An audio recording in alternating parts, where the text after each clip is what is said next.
If your Fusion platform is connected to an MIS system and you want to add new users to Fusion, you would add them to your MIS system and they'll automatically be added to Fusion and updated as needed.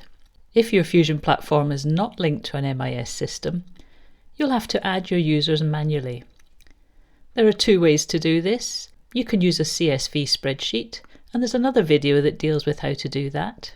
If, however, you're a small school, or perhaps you want to add users during the year, you can add users individually one by one using the User Manager in Fusion. So go to Manage, User Manager, click New User, decide which type of user it is. If it's a teacher, you would normally give them a title, add their name.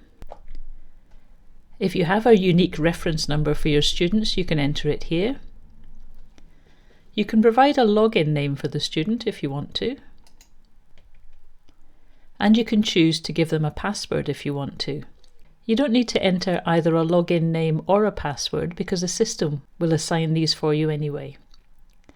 If you have an email address, it's a good idea to provide it, and this allows notifications to go out via email. You choose the gender of your student, and you must provide a birth date.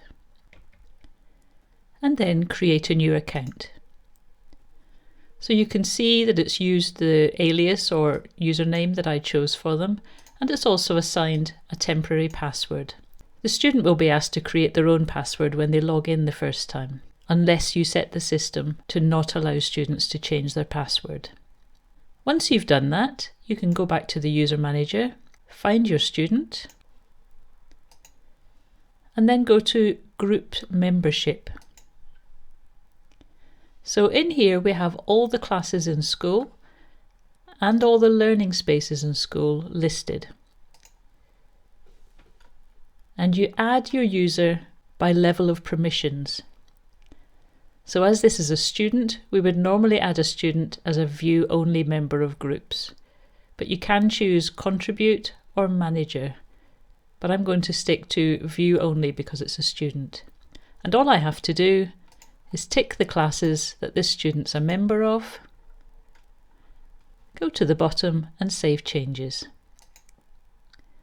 And that's it. I now have a new user on the system and they've been added to all the relevant groups.